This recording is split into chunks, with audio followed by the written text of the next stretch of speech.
I invite you to send out this love, this radiance, this light to all of our world. This radiance is filling this room, this sanctuary, and all of those who are watching online. We know this radiance as infinite love, infinite creativity. We are aligned in this love. And in this love, we bless this time, we bless this service. Feel this radiance flowing throughout your body, your mind, your spirit. Every aspect of ourselves in integrity with one another. If you would like, take in and out a slow, deep breath, feeling your body sitting in the chair, supported. Notice how different you feel right now. Perhaps you want to wiggle your fingers or your toes and gently allow yourself to just be here right now in the radiance and in the blessing. And for this we are forever grateful. And so it is. Amen.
Good morning. Good morning, everybody. Can we get some love here for Thank you, Jason. Thank you. Welcome. It's good to have all of you here. Let me unmute myself. I don't know. It's so good to have all of you here. I'm Reverend Tim Lytle, Senior Minister here at Unity in Marin, and I am Reverend DeeAnn Morency. I'm the Associate Minister here and the Director of Education. Good morning, good morning. Good morning. Happy Sunday, everybody. So good to have you here. I know. Good to have all of you here. Thank you for being with us physically or online. And one of the things we want to tell people about is masks. So given what's happening with Omicron, and we're following county guidelines and mandates, so everyone needs to be masked while they're here in the sanctuary with us. If you'll notice, Tim and I are both not masked, but that is because anyone who you see on platform who is not masked has done rapid testing prior to service, and their test has come back negative. That's right. To also ensure that our community and our singers and everyone is safe, we've recorded the choir this week. So we're going to watch a recording of them singing, and it's awesome, actually. But they're here with us. They're here with us, and we're so glad for that. And there's ways in which we can connect, like text in church. If you go to 415-991-7111, right? You're so good at that. Thank you. Those numbers. And you can text the word welcome, you can text the word loop,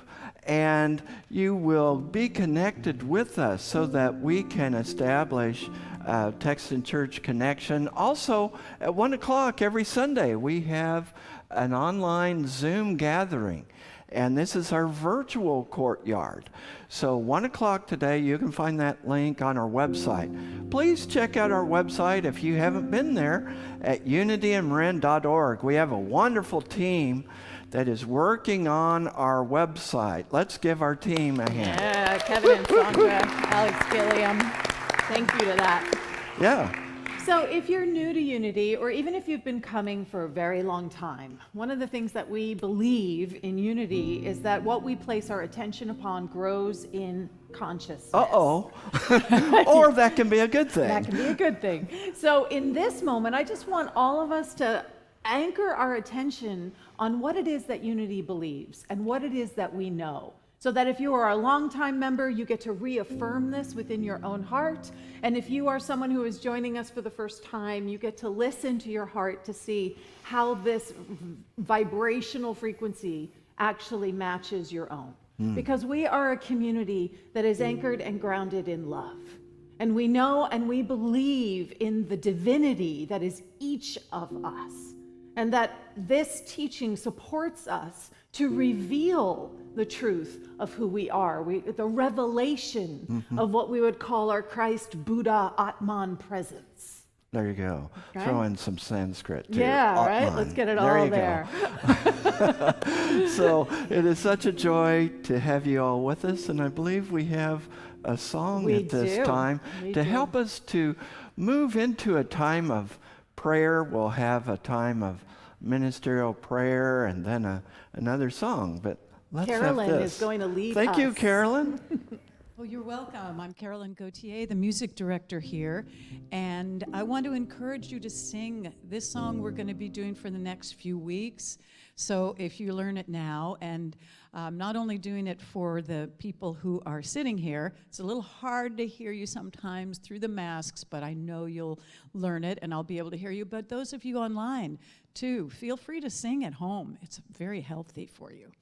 So this is, you are the heart and the hands and the soul of spirit, right? Which is what we talked about. That's what we believe. So take these words and make them yourselves. The last time we sing it, we sing, I am the heart. So know that you are, and please join me as you learn the song.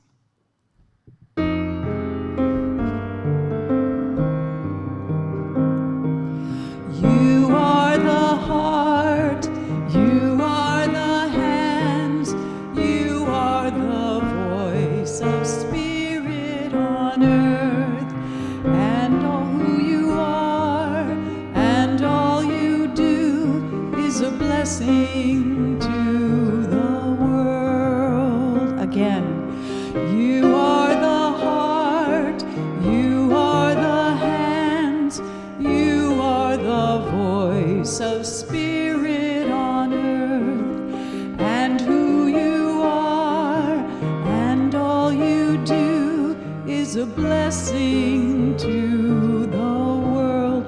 We are the hands, we are the heart, we are the hands, we are the voice of spirit on earth, and who we are, and all we do is a blessing to the world.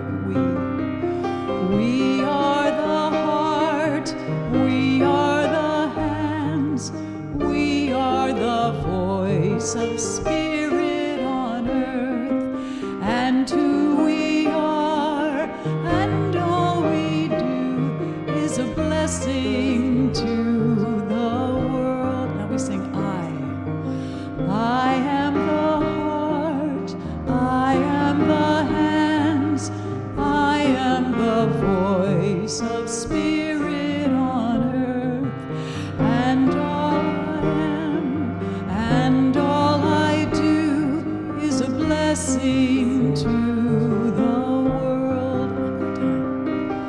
I am the heart, I am the hands, I am the voice of spirit on earth, and who I am, and all I do is a blessing to the world.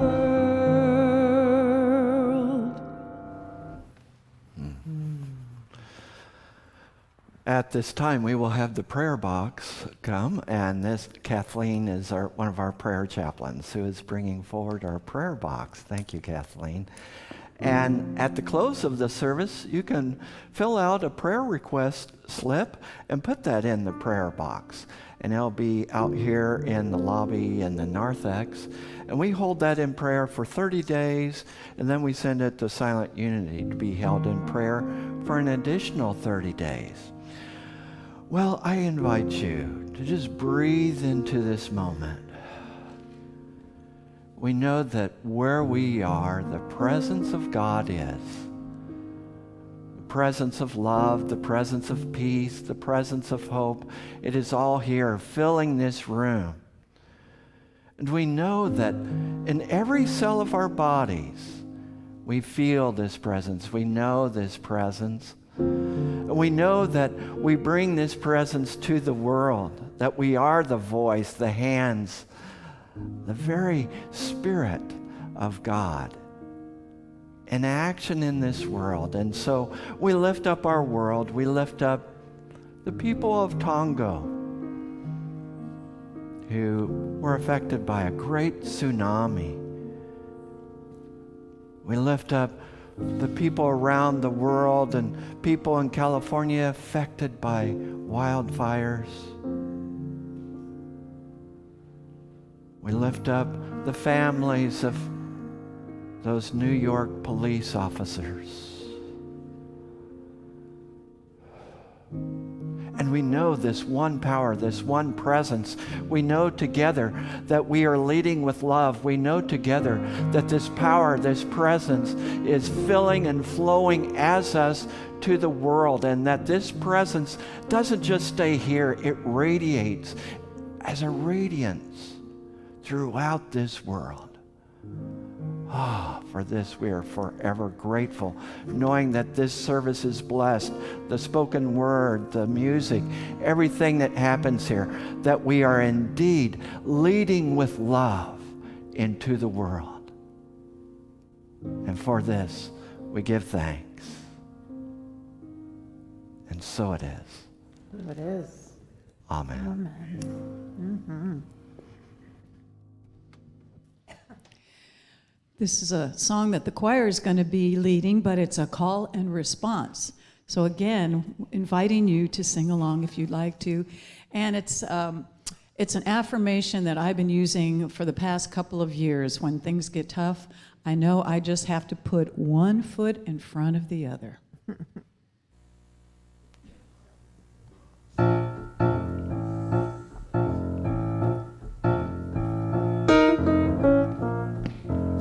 You can sing with the chorus as well. You gotta put one foot in front of the other and lead with love. Put one foot in front of the other and lead with love. You gotta put one foot in front of the other and lead with love. Put one foot in front of the other and lead with love. Don't give up hope. Don't give up hope. Don't you give up. Keep moving on. Keep moving on. You gotta put one foot in front of the other and lead with love. Put one foot in front of the other and lead with love. You gotta put one foot in front of the other and lead with love. Put one foot in front of the other and lead with love. Lift up your eyes. Don't you despair. Look up ahead.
That was so much fun. And I just want, if you look behind me on the platform, you'll notice that there is a pile of backpacks sitting here. And this was all part of our HELP initiative, Homeless Essentials Love Project. And as we were singing, you got to put one foot in front of the other and lead with love. And I was thinking, as I was looking at the backpacks, I was like, that is how we put one foot in front of the other and we lead with love, how we get to show up. And we're going to talk more about the backpacks later, but that's a living example of what we believe and what we're anchored in here at Unity in Marin. So I'm going to invite everyone to take a breath with me. We're also very anchored in spiritual practice as prayer, the beautiful prayer that Tim led, and power of meditation. If you weren't able to join us in person, just know that we are live streaming the meditation before service now. It starts at 9:30. It's from 9:30 to 9:50. So you can either join us here in the sanctuary, or if you're watching remotely, you can absolutely join us on the live stream. So today's word is faith. The words, I believe, contain tremendous power because they show me where I am placing my faith. I catch myself believing disempowering thoughts. I don't despair. I use the moment to recommit to my faith in God, the one power, the one presence that is absolute love, joy, peace, and harmony. Believing in the power of the absolute means I have faith in prosperity, not lack. It means I have faith in health, not illness. Faith in God means I believe all things are possible. Faith gives me the strength and power to live life fully and to let nothing stop me. Believing with all my heart, I affirm the best and highest outcomes are unfolding in my thoughts, my intentions, and my actions. I can do all that is mine to do, and I will. The word today is faith, and the affirmation is, my faith empowers me to do all that is mine to do. So let's breathe into that space. That is the faith that is always available and always accessible. And in this moment, allowing ourselves to align our faith with love, with joy, with possibility. Recognizing the one power and the one presence that is right here, nearer than our breath, that is the very living presence of a living love. So in this moment, we allow ourselves to be still. We allow ourselves to access the very center of our being. Perfect faith, perfect love, perfect joy. Let us breathe into this as we rest together for a few minutes in the silence, affirming the truth that our faith empowers us to do all that is ours to do.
How good it is to be still and know, to rest, resource, and renew ourselves.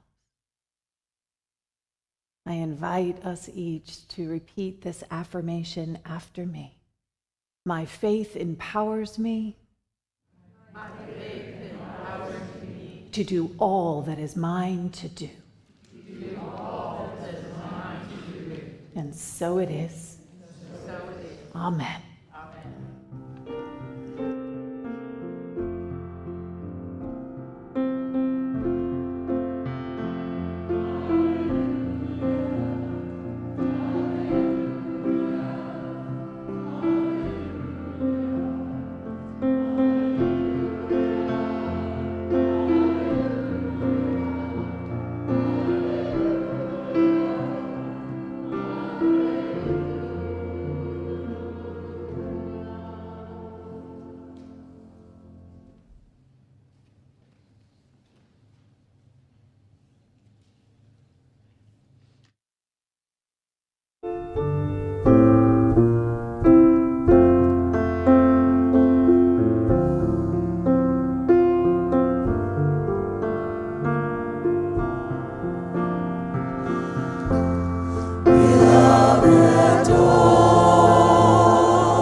Thank you, choir. Thank you so much. And want to thank Cindy Acker. Yes. Dr. Cindy Acker, our Give director some for love. the choir.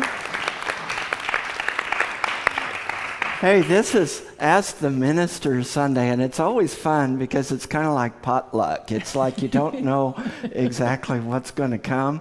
And it's always good because it pulls some stuff out from us, and it also might help to clarify some of the things we've been teaching or doing here, right? So let's start with this first one. I think I'll read this first one. Go for it. I love it. And we'll both respond to this. I am feeling slowly drawn to a whole new phase of life and work, and I am 79. It feels like a spiritual ministry and a reworking of my former professional life. Does it feel practical to start a new profession at almost 80? By the way, Moses did that. Were you slowly drawn to the ministry, or was it a lightning bolt realization? Well, I'll just start off with this. Sure. So, all right, my first documented sermon was when I was 3 years old, and I was standing on top of a picnic table, and I was giving a theological discourse on sanctification. And so in my life, there's always been this connection with church and with faith, but starting at age 8 or 7, I wanted to be an astronomer. I love looking at the night sky. I do that every night, every single night that is possible. And I like to study what's going on out there. And then as I went into high school, middle school, I thought, I want to be a psychoanalyst. I want to be a psychologist or a psychiatrist, but I still had this inkling about ministry. And it wasn't until I was in college that I was working with a ministry. I was going to school in Kansas City, Missouri, and we would travel to Topeka, Kansas, and I worked with a church. And coming back from that church, driving through the wheat fields of Kansas, I realized how much it felt like being a fish in the water. Like, this fits. Something inside of me just resonated, just knew that this was mine to do. Something told me, and I had a proclivity to science, and I had a doctor of nursing in college. That was one of my professors who really saw a career ahead of me for science, but I went with this direction of ministry, and I don't regret that. I really feel like a fish in the water. So my encouragement to you, whoever this is that you follow the leadings of your heart, that you might explore and try a few things and do a few things. Age is just a number. Like I said, Moses, he started a big ministry at age 80. So don't let that hold you back, okay? Really follow your bliss, like Joseph Campbell said. Now, how you want to say something about this, DeeAnn? Because I'd love to know. How did you get into ministry?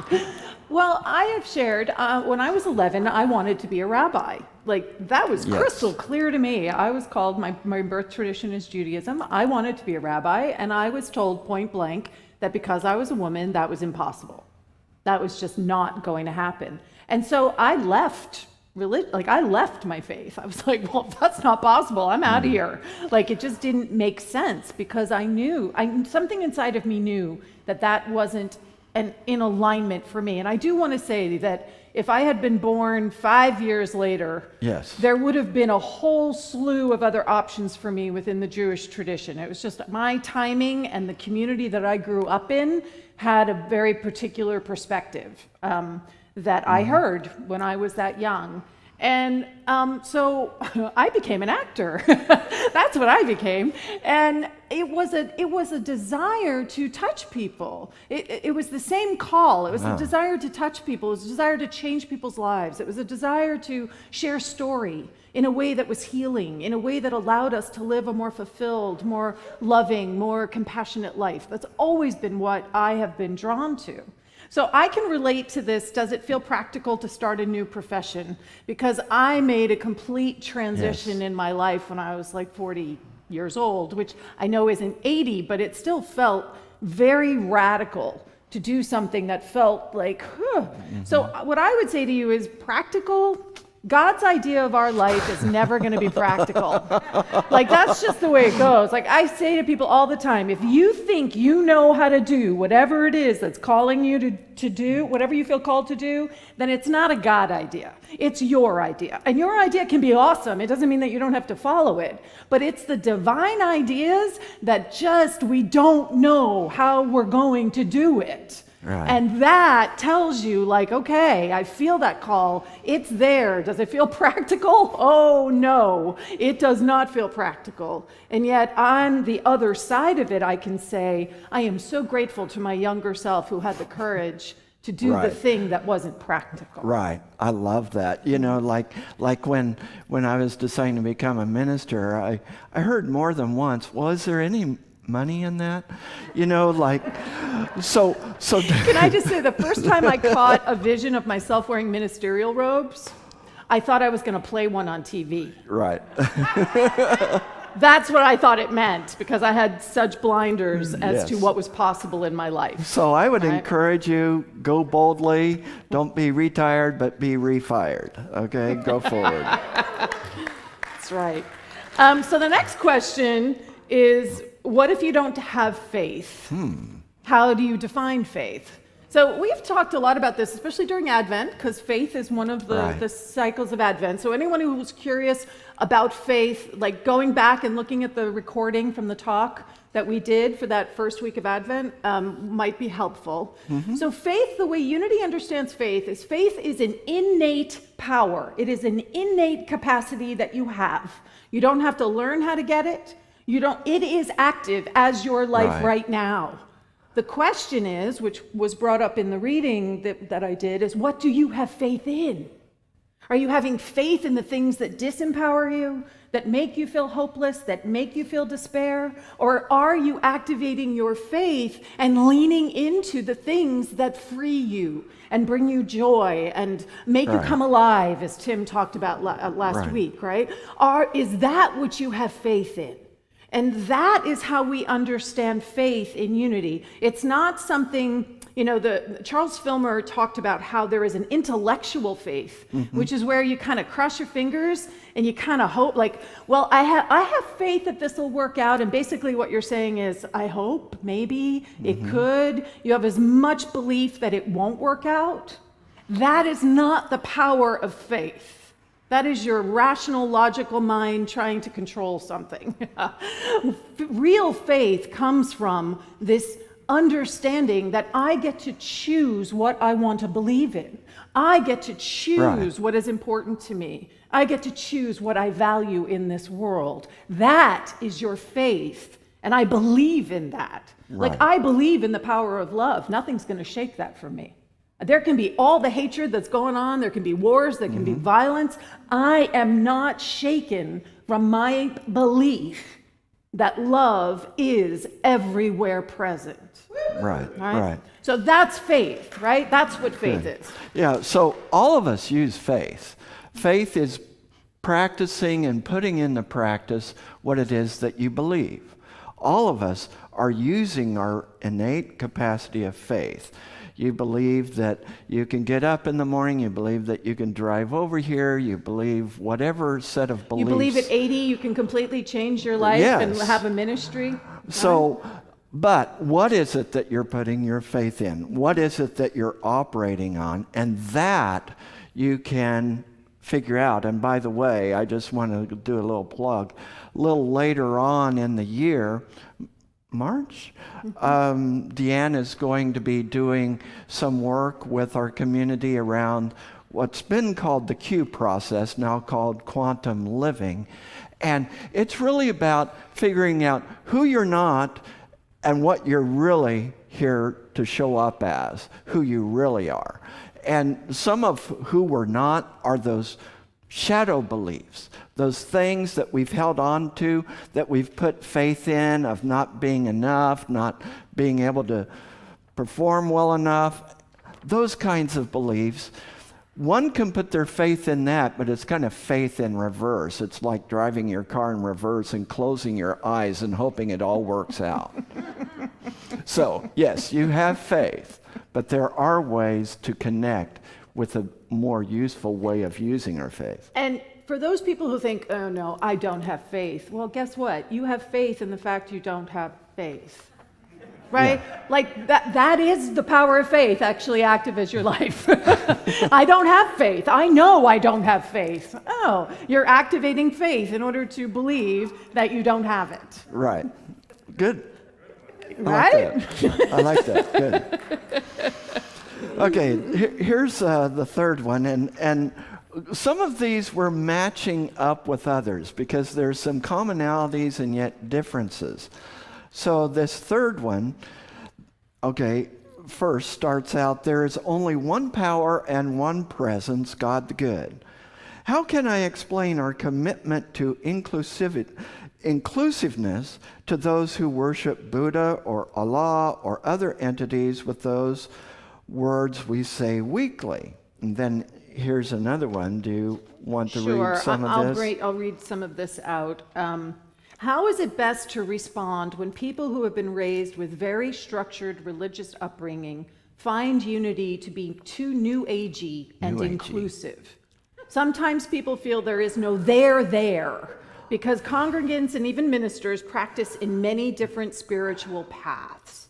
Also, different unity churches vary widely from each other. What is the there of unity? Wow. I love this question. I love it. First of all, I want to start off by saying when we're saying there is only one power and one presence, that is that presence that those who are in Islam are pursuing Allah. That's one power and one presence. If one is in Buddhism, it's about that interconnection. So we are very, very inclusive. And yet, Unity and New Thought has specific teachings. I know it's a surprise. And DeeAnn is going to share with us a little bit of comparison and contrast with New Age. And don't start yet, because once she starts, I won't get a word in. But here it is. with our specific beliefs, yes, we have the 5 principles. One power, that power is showing up as us. And so what we're thinking about, what we're dwelling on, we're creating the experience of our lives, and we help mold that by prayer and meditation in our lives, and then we put that into action. Those are the 5 basic principles. But there's a lot of other teachings and principles, for example, that come from that. Like all the experiences of our life. Oh, here's a good place to take a deep breath. All the experiences in our life first begin in consciousness. Now, I'm talking about our experience of it. And so we can determine by our consciousness what our experience of life is. We believe in the power of prayer because we believe that there's only one mind. Therefore, when I am holding and when I am resonating with the truth of who you are, I am knowing wholeness, I am knowing peace. And that begins to resonate with you because your spirit recognizes it. That's a fundamental teaching in Unity, in New Thought. There are very specific beliefs that we have, and if you don't know about that, please come to our next time that we have our Unity 101 class. You can hear about our specific teachings, about the 12 powers, about various things we do teach, from the Fillmores, from Eric Butterworth, from various Unity teachers, and it does continue to evolve because guess what? We are an open-ended church. It's not a closed, dogmatic church. Charles Fillmore never said, okay, I've figured it all out and this is the way it's got to stay from now on. He said, this will continue to evolve and to grow. And when you look at his teachings, it's obvious that not everyone was able to fully grasp what he was talking about when he was saying that we are that presence. When he looked at the stories of Genesis and saw that this creation of physicality, he said, we did that. Now, a lot of us don't know what our teachings are, and that's why I'm so grateful for our wonderful education system here that is ramping up so that we know what our teachings are. Go. So the biggest thing that differentiates unity from pretty much a lot of other, so unity resonates on the mystical traditional level of almost all faith traditions. So it resonates with the Sufis, which are the mystical component of what Islam is, right? We resonate not so much in the caught up in the dogma-ness, but we resonate with the overarching awareness that there is only one power and one presence, and therefore it has to be us. That is heretical in a lot of teachings, like flat out. The fact that I am saying that I am the I am is considered literally heresy. So if people are wondering how unity is different from other traditions, you can say that no, we're not going to say that, but we're going to say that we believe in the truth of our divine nature, that we are not broken, that we're not here to redeem ourselves in time and in space, that we already are whole, and what we are here to do is reveal even more of that. So we are grounded in the Judeo-Christian tradition. We are grounded in the teachings of Jesus, but the teachings of Jesus resonate across a whole slew of religious philosophies and cosmologies. So unity, because it is open-ended, embraces the places where those teachings align. We say, yes, that actually is an alignment, and we can resonate with that because it's all just different paths to the same place in awareness, right? And we are trying not to get caught up in the finger pointing to the moon. We're trying to keep our focus on the moon. We're trying to keep our focus on, so whatever direction brings you there, it's great. Now, this brings me to New Age versus New Thought. This is a personal little pet peeve that I have of mine, because when you say New Thought to people, they immediately think you are New Age. Like out there in the world, people conflate the two, and not just out there in the world. Within our own teaching, people conflate the two. It is because unity is open-ended. So we welcome anything that is helping people to understand their own divine nature. That is what we welcome. Does it help you understand your divine nature? If it helps that, then we can bring pieces of that into play. The challenge with some of the New Age teachings is that they very often do not support your own personal connection to something. It's about something else doing something to you. So we're open to the idea of astrology, but we are not open to the idea that when Mercury is retrograde, our entire world is going to stop functioning well, right? Because it's not to say that Mercury in retrograde doesn't have an impact on what might be happening in our life, but we believe that we get to create our experience. Right. And so regardless of whether Mercury is retrograde or not, it is not in control of what is happening in my life. That is the biggest difference between New Age and New Thought. New Age, there's beautiful systems, but what we come back to over and over and over again is that we have the capacity to not be a victim of circumstance. Right. We are not a victim of anything. Right? So that is what makes New Thought unique, is that we stand in the I am. Right. Without apology. Yeah, that's well said. And you know, I've heard sometimes people in Unity say, well, Unity just believes everything. That's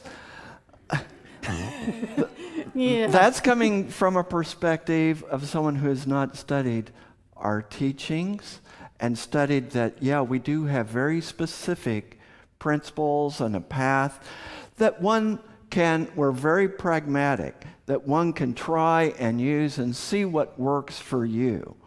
But it is different from an amorphous philosophy that believes that there are all these other powers that are controlling us. So, I mean, look, I was looking up my horoscope at the beginning of the year, right? I absolutely was doing that. And I was taking from it, what do I activate within myself?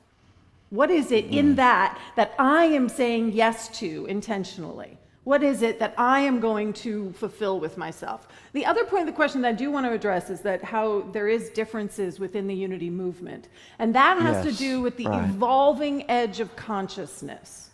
That is what that's the experience of walking into one unity community, and there may be a lot of God outside. And that's what is happening there. And that's because there's an evolving edge in consciousness. And right here, you're looking at two ministers that are committed to being on that leading edge of unity's consciousness, right? That is what we have both said yes to. And because I personally believe that this is where unity's growth is. Because this leading edge of consciousness of the I am, that we are it, this is what is out in the world. So if unity doesn't and it is our teaching, that's the thing that also drives me crazy. It is our teaching. It's just, it's not as comfortable. It's a lot more comfortable to make it about something out there, a God outside that, is going to do something for you or not do something for you. And in unity, maybe we change the word God to universe. Oh, the universe will support me.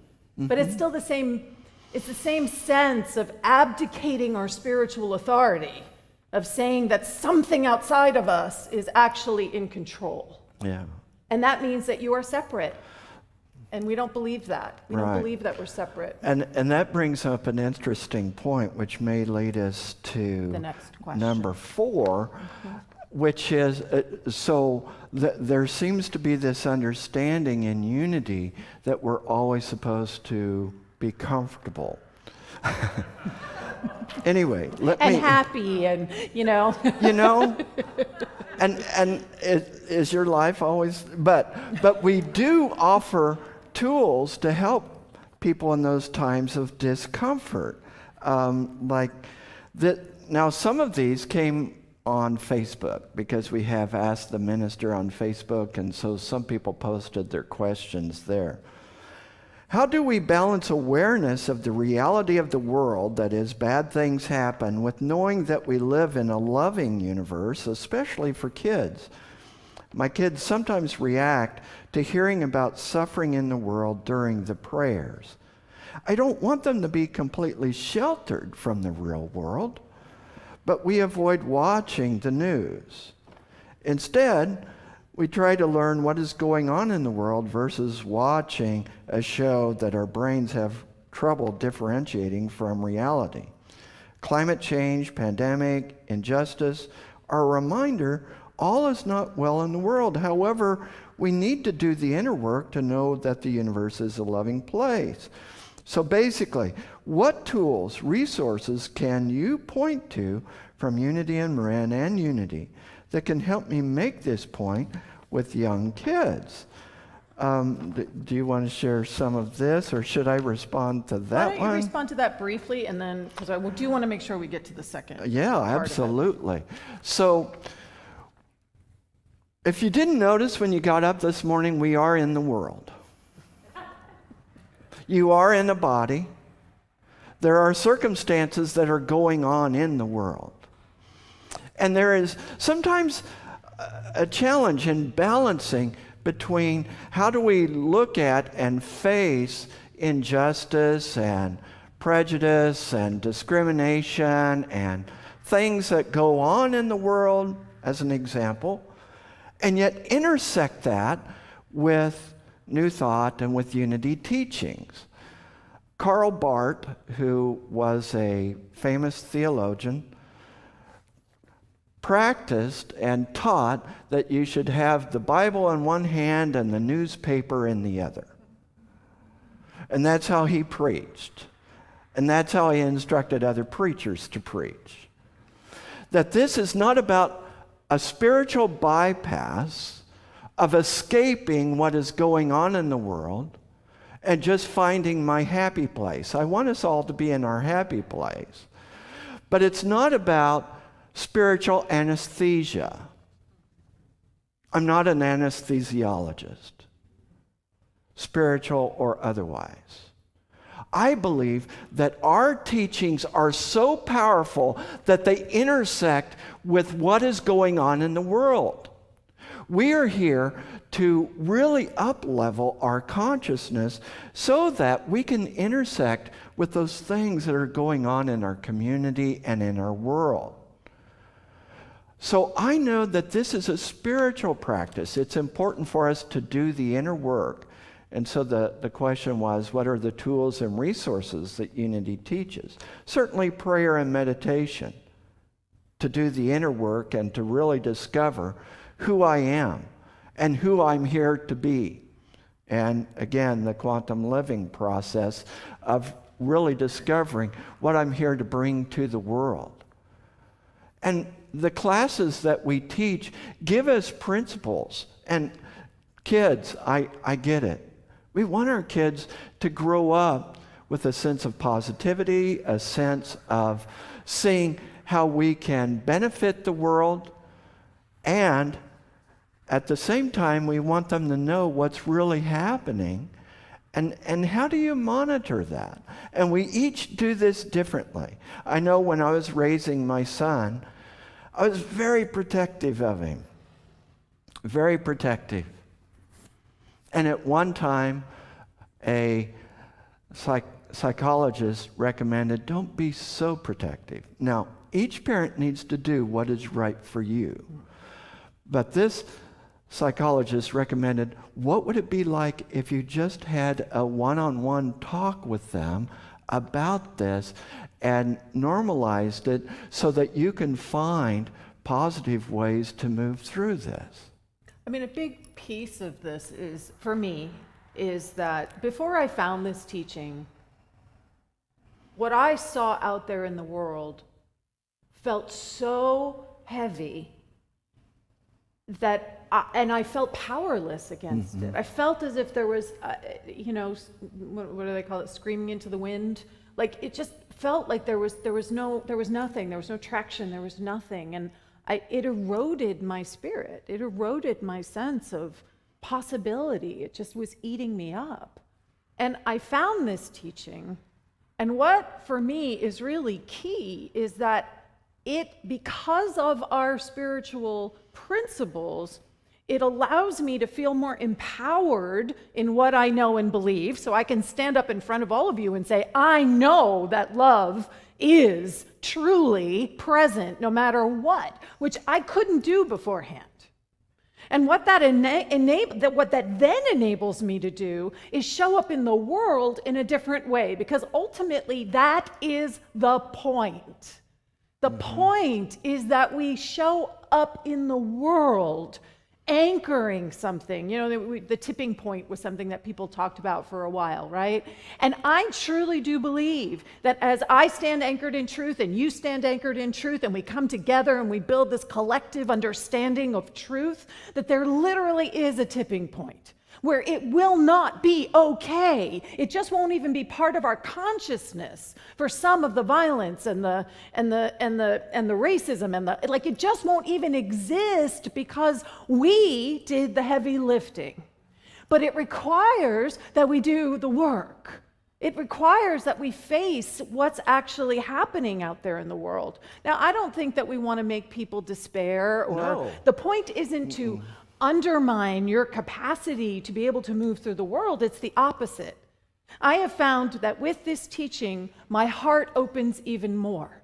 Right. That I have the capacity to see pain and suffering and not get lost in it, not lose my way, but be able to be centered and anchored. I stand on a solid foundation that I can then activate something from.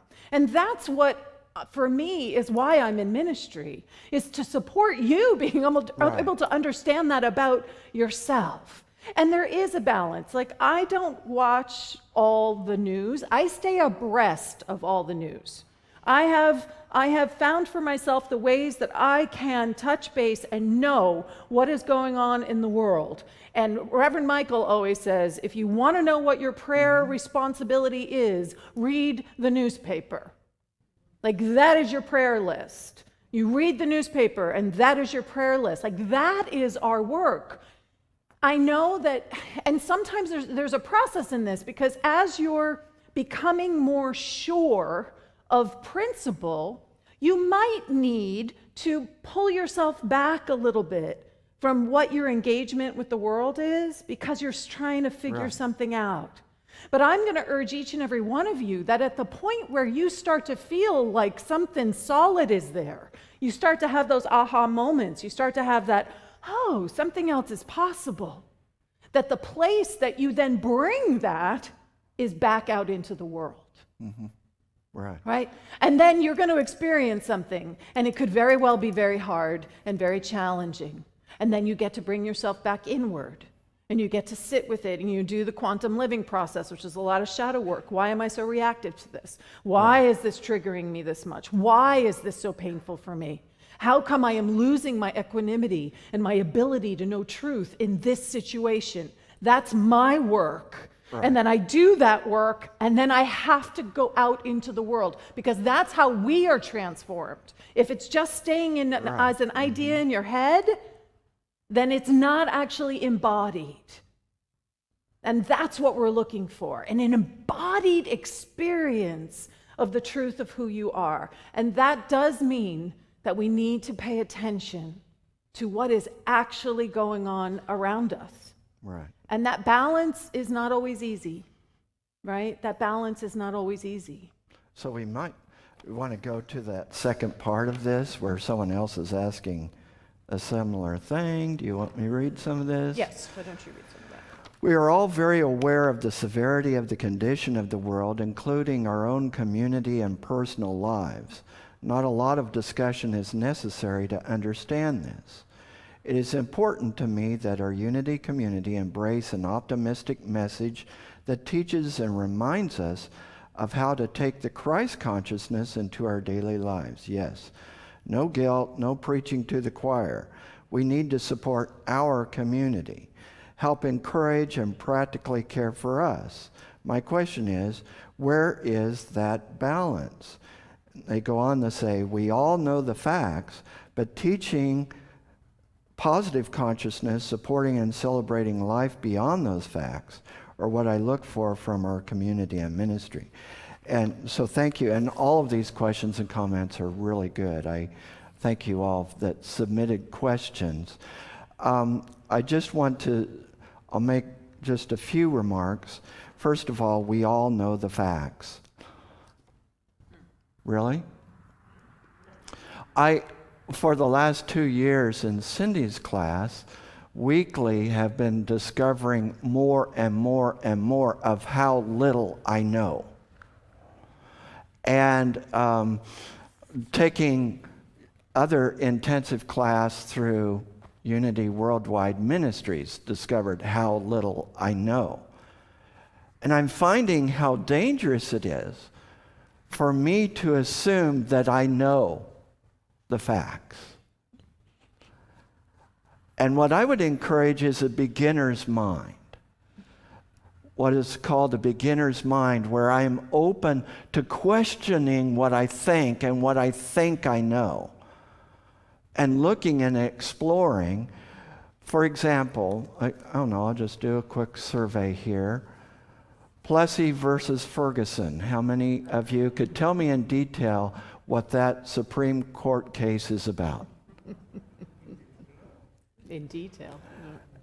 How many of you could tell me the recent efforts that were made to rectify that decision? So we don't all know the facts. That's just one example. That isn't to belittle or anything. And I know this person and all of you have a lot of great knowledge and a lot of great insight, but sometimes the area that triggers us is that area where we have not explored. And I would encourage us to be open to learning, to listening, and yes, to intersecting with what our teachings are and bringing that first into personal transformation and then bringing that into the world. There's an emphasis here on our community. Our community is really, really important, but it reminds me of the question when an expert in the law came to Jesus and said, "Who is my neighbor?" And I would ask, who is our community? Is it just this group here? And yes, we need to minister with this group here, but our community also extends out into the world because of our second principle. We know and believe that each and every one of us are the outpicturing of God. Each and every one of us are intimately connected and tied with each other. We are one. If someone is being beat up on the sidewalk out here, I'm not just going to sit here and meditate. I'm going to go out and stop it. And yes, I'm bringing my unity principles, my unity consciousness with me. I'm bringing those principles of oneness to intersect with the need that I see in the world. So this isn't about taking a spiritual bypass where I just want to feel good about where I'm at. Yes, and I'm not saying that that person is saying this, but sometimes there's that tendency within unity to please give me a spiritual bypass where I don't have to deal with the stuff that's going on in my life or in the world. But this is about really doing the deep inner work of transformation so that we can intersect with what's going on in the world. Yeah, and all I want to add to that is that I know personally I have experiences when I see what's going on in the world of guilt or shame or not enoughness. And for me, that's my divinity saying, you need to pay attention here. This is a place for you to pay more attention. And how do we pay attention to that? Well, we have a lot of, that shadow class that I'm going to be teaching in March is a perfect example of a tool that when you find yourself feeling reactive in any way, whether it's anger, guilt, shame, blame, frustration, whatever that reactivity is, there's actually a tool that you can use to work to get underneath the reactivity, to find out what is actually trying to reveal itself as your life. So we do offer tools, right? And the idea is that it makes us stronger to be able to actually be in the world more fully. Jesus' ministry was out in the world. Jesus' ministry was out in the world. And that is how unity is arising, is from those teachings. Yeah, All right. beautiful. So, last one? Last one. Whew, we got through the whole list. Woo. You still with us? All right, how can I nurture time so that I have just enough time to do the things I'd like to do? Thank you for any insights. I love this question. Ahead. Go. I'm going to use this as an opportunity to plug absolute abundance in right here, Please. right? So how can I nurture the time so that I have just enough time? How many times do we all do that? Yeah. I want just enough money. I want just enough care, just enough, right? To do the things I'd like to do. Do you know everything you'd like to do already? You've got, so this is the Absolute Abundance class, which is grounded in Unity's principles of the unlimited nature of who we are, of our infinite potential, and of our capacity to grow in our understanding of abundance and prosperity. And prosperity is not just about money, it's about time, it's about passion, it's about relationships, it's about self-care. So how can we grow in our understanding so that it's not just enough time. It is more than enough time, right? More than enough time. And not just to do the things that I already know that I like to do, but to also discover and experiment and explore and be curious about what I don't even know I'd like to do or become or activate in my life. So whoever wrote this, I love you. Come take absolute abundance. That will go a long way towards helping to open that up, right? But we don't believe in just enough of anything. In Unity, we believe in the overabundance. I call it living in the overflow. Mm-hmm. That's how we want to live our life, in the overflow of everything. So whatever it is in your life that you think you have just enough of, just enough peace, just enough security, just enough love, just enough faith, right? The opportunity is there to just blow that wide open and discover that you are limitless in your potential. Blow that open. You want to lead some affirmations along that Oh, line? you go for it. Oh. So let's center in, take a deep breath. Oh, please repeat after me. Where I am, the presence of God is. The presence of God is.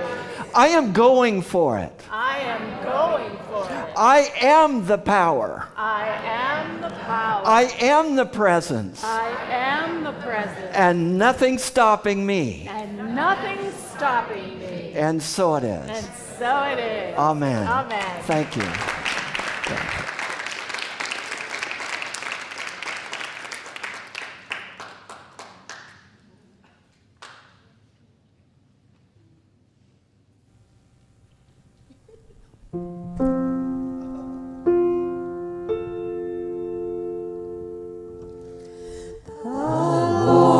Is my shepherd, I have all I need.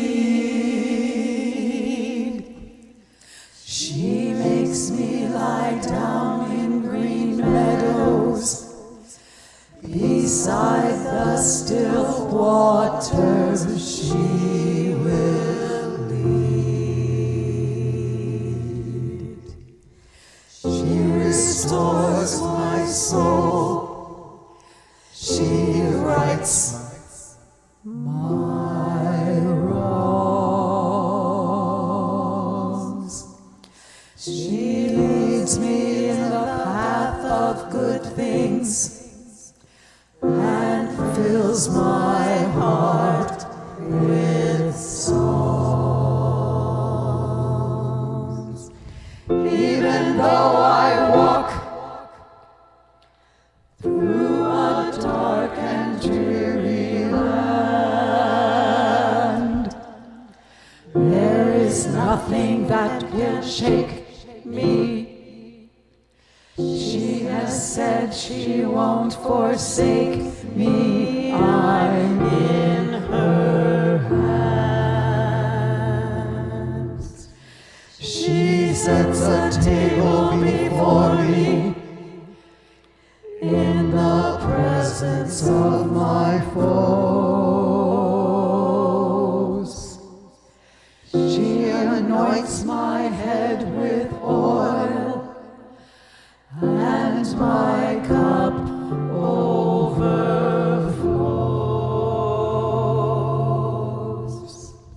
Surely, surely goodness and kindness will follow me all the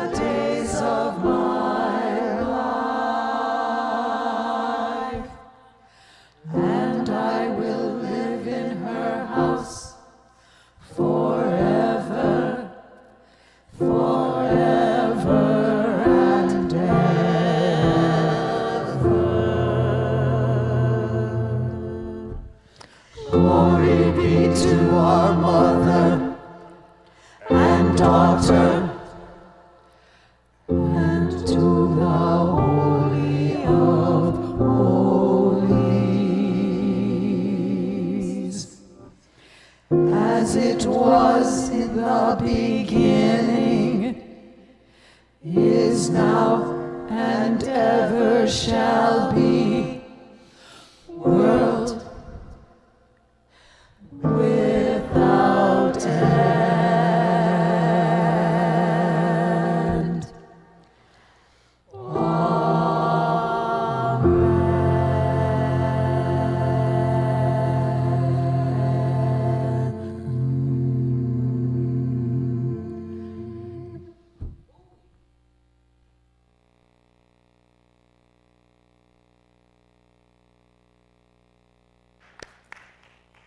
So now is our time where we talk about giving and receiving, because in Unity, we believe that that is the same thing, that they're flip sides of the same coin.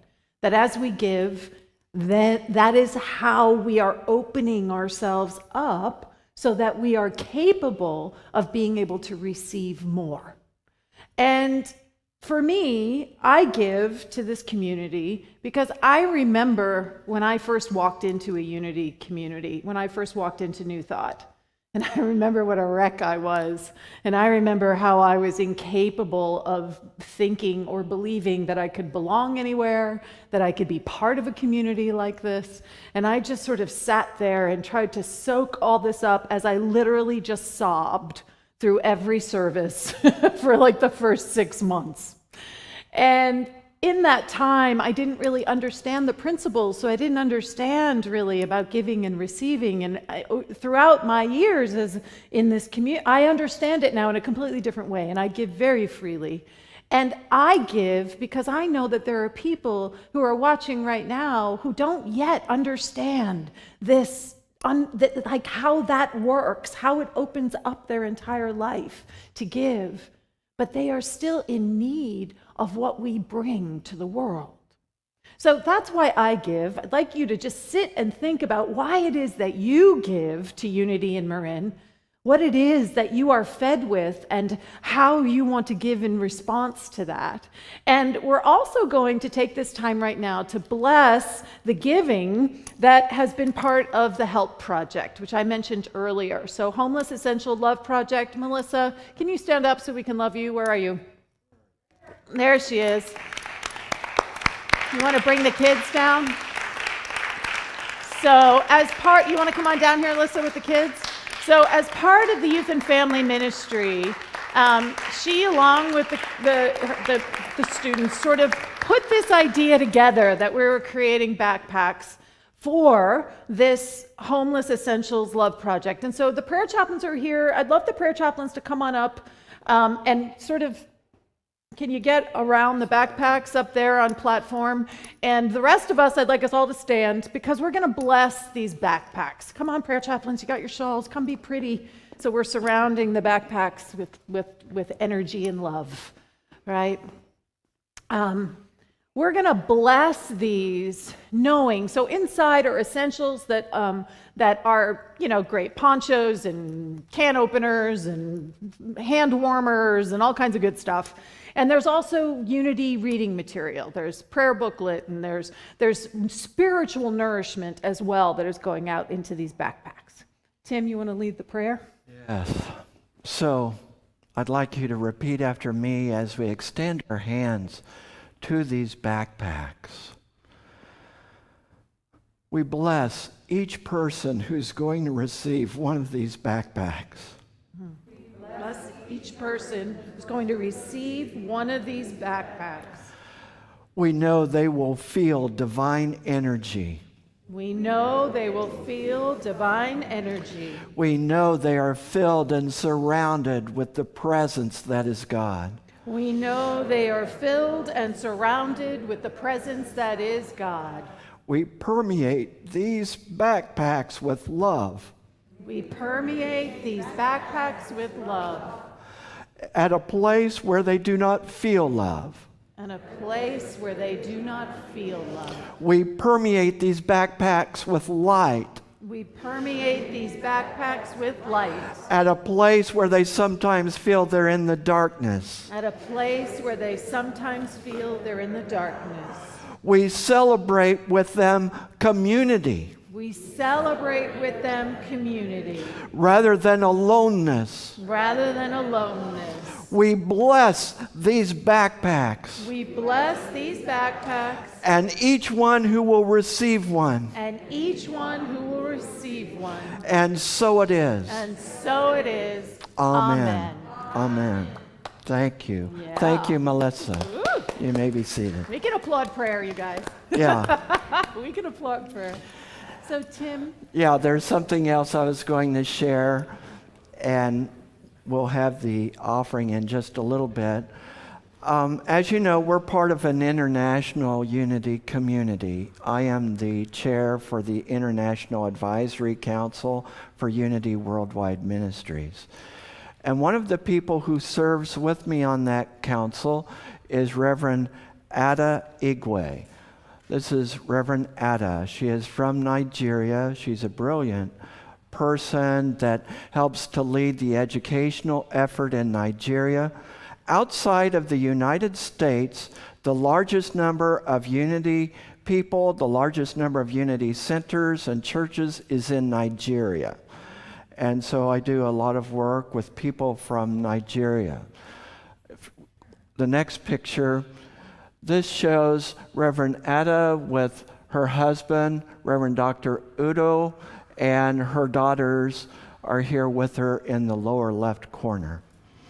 You might remember a message that I gave recently about just before I was to go on vacation, finding out that Reverend Udo was critically ill and needed a kidney transplant, and he died about a week after that. They had given so much of their money to try to save him and help him. And you can see there's 4 daughters. They're like all getting their education. And so there's financial hardships. And Nigeria is a very difficult place financially. I'll just say it that way. And so if we can go to the next slide.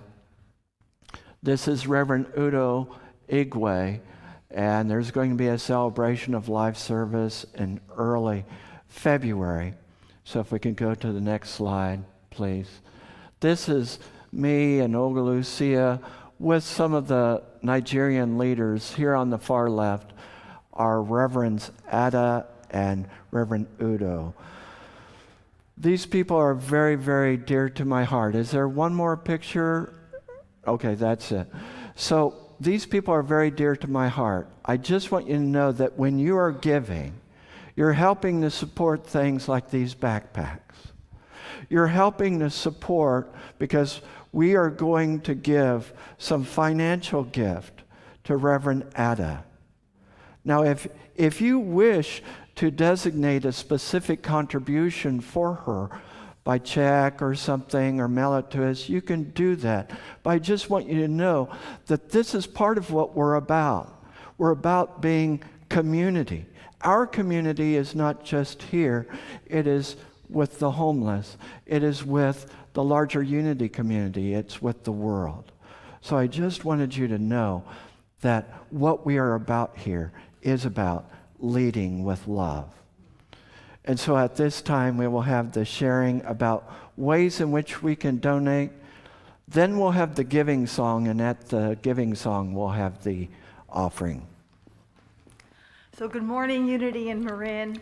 My name is Maria Merritt, and so as you see on the screen, how we donate here to Unity and to support these projects and celebration of life is either to go online, or to text, or to phone, or to mail. And even if you're not here on a Sunday, there's a box right out here that I could see that you could drop your donation in that box. So if you can join me in singing our donation song.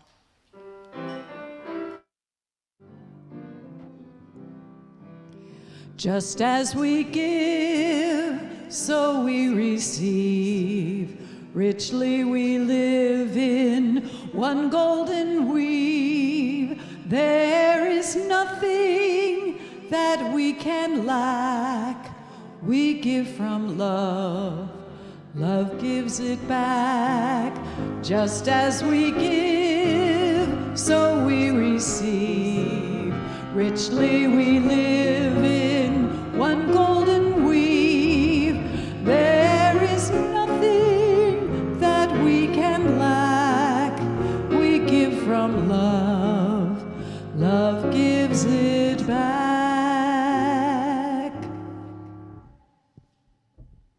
So just if you're not aware, we have silent meditation that's observed every Sunday before the service from 9:30 to 9:50. You enter the sanctuary in silence.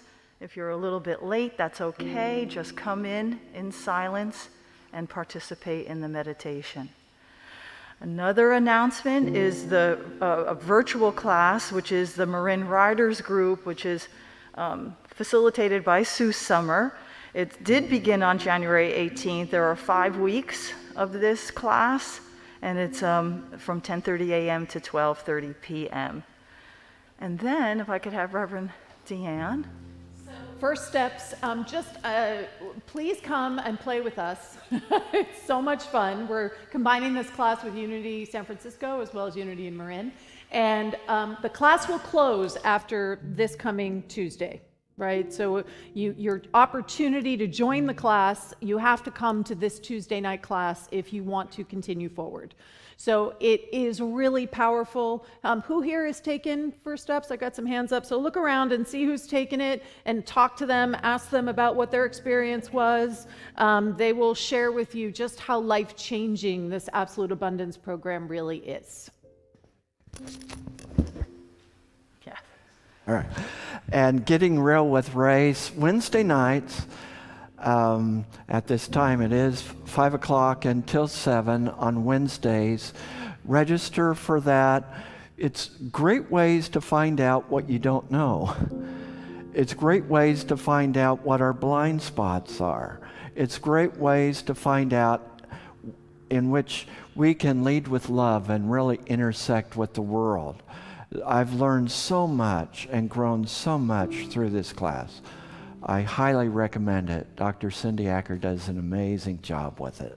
So join us for that. And then our upcoming Sunday services next week is Aloha Sunday. On February 6th, it will be Reverend Tim, and then the following Sunday, Reverend DeeAnn. And before to the next slide, I just want to acknowledge today's talk. The two of you in tandem, I think it was fantastic. I really do. Thank you, thank you, thank you. And then on Sunday, next Sunday, will be a drum workshop, and it's by Love Donation, and that's at 11:45 a.m. And then Reverend Medora, she will be doing a virtual class called The Christ. It's on Mondays, starting February 7th, and there is required reading, and running from February 7th to March 14th, as you could see. Want to acknowledge our flower sponsor from Lynn, Seaver Forsey, in memory of Barbara Smith, her mom, and the beautiful arrangement arranged by Carolyn McKinnon, which these are gorgeous, absolutely gorgeous. And if we could have our Unity and Marin prayer chaplains to please stand. And again, they are here to pray with you. You know, they're wearing the white stole. And again, these are our angels. They hold us in prayer. Even when we're not face to face with them, they hold us in prayer. And the power of that is immeasurable. So thank you, prayer chaplains. And then if you're in need of prayer support, you could send prayer via online, or you could call, the office number, and your prayer will be held for 60 days. And if you're able to please stand for our prayer for protection, and